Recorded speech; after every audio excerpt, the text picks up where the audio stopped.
Alors, cet exercice porte sur la dérivabilité et plus précisément la dérivabilité d'une fonction en un point. Donc là, j'ai pris deux fonctions, f et g, qui sont tous les deux définies sur moins plus l'infini, par f de x est égal à x plus 1 puissance 5, plus x plus 2, et g de x est égal à racine de x plus 1. On va étudier la dérivabilité de f et de g en moins 1. Alors pour ça, on va déjà dire que a c'est moins 1. Je vous invite à aller voir le cours si vous ne l'avez pas vu, donc c'est ma vidéo précédente. Et donc on avait dit que a c'était donc l'abscisse d'un point A, et on avait pris un deuxième point B, donc lui avait pour abscisse le point A plus H, donc avec H la distance qui séparait les deux points. Donc on va chercher tout simplement à calculer la limite quand h tend vers 0 de f de a plus h moins f de a sur h, tel que h est différent de 0.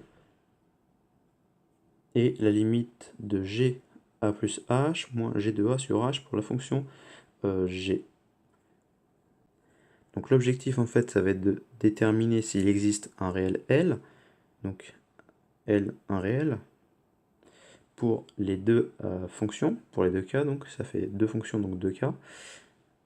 L, on peut dire L' par exemple, et si ce réel existe, c'est-à-dire que la fonction va pouvoir être dérivable en ce point-là, si ce réel n'existe pas, alors ça veut dire que cette fonction ne sera pas dérivable en ce point.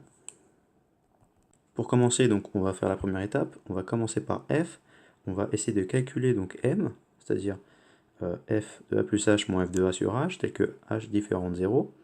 Or, a est égal à moins 1, donc si on remplace moins 1 par a, on a la chose suivante, f de moins 1 plus h moins f de moins 1 sur h. Donc maintenant on va remplacer moins 1 plus h par x dans l'expression de f de x. Donc voilà, ce qui va nous faire donc moins 1 plus h puissance 5, enfin moins 1 plus h plus 1, puisqu'il y a aussi ce petit 1 ici qu'il ne faut pas oublier. Puissance 5, moins ensuite donc moins 1 plus h, donc on le met ici, puis plus 2. Ensuite f de moins 1, il suffit donc de remplacer moins 1 par x, donc vous avez moins 1 plus 1 à la puissance 5, moins 1 plus 2.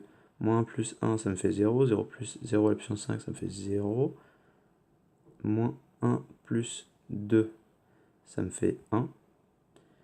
Donc, si j'ai f de 1, enfin f de moins 1 qui est égal à 1, alors si j'ai moins f de moins 1, j'aurai moins 1. D'où le moins 1 ici.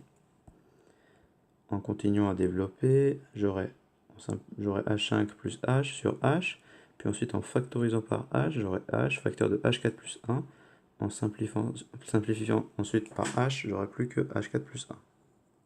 On fait la même chose maintenant pour g, donc on va calculer m.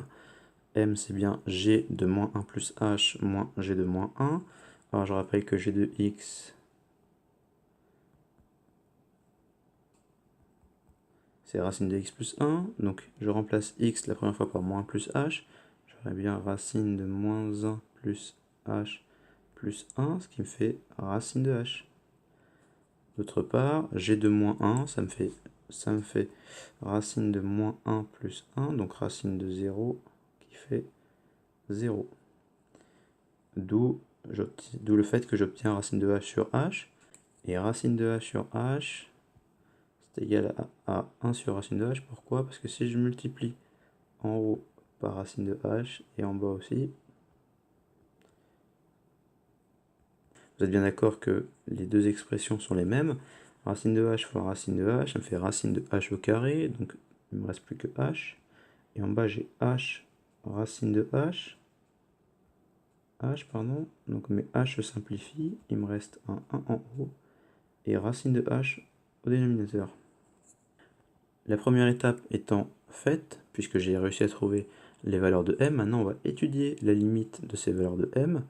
Donc pour le cas de f, on a limite quand h tend vers 0 de h4 plus 1 est égal à 1. Pourquoi? Parce que quand h va se rapprocher de 0, et ben en fait, au bout d'un moment, h va valoir 0. Donc 0 puissance 4 plus 1, ça me fait bien 1.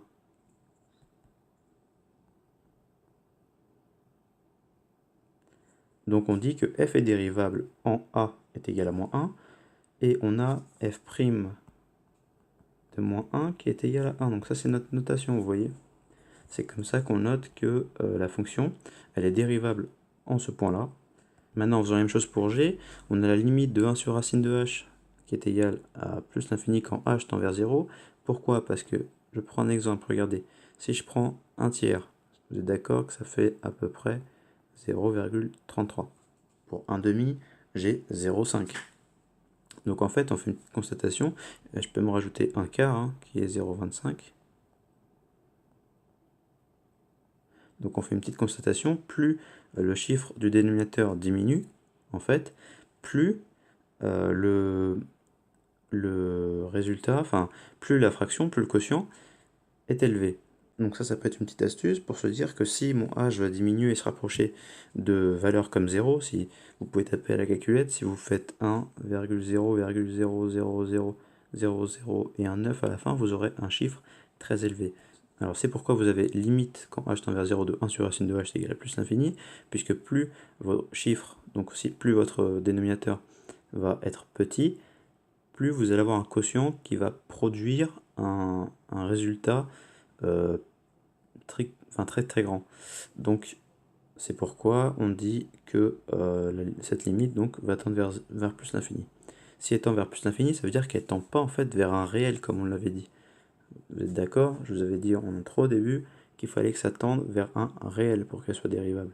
Donc on a juste à dire que cette fonction n'est pas dérivable en moins 1, peut-être qu'elle est dérivable en un autre point, on ne le sait pas, mais en tout cas pour moins 1, elle est pas dérivable. Il sera donc important par la suite de savoir dériver une fonction entière et pas simplement juste dériver la fonction en un point, car elle va nous permettre de dire si la fonction, si la fonction est dérivable sur l'ensemble de définitions ou bien alors juste sur un point.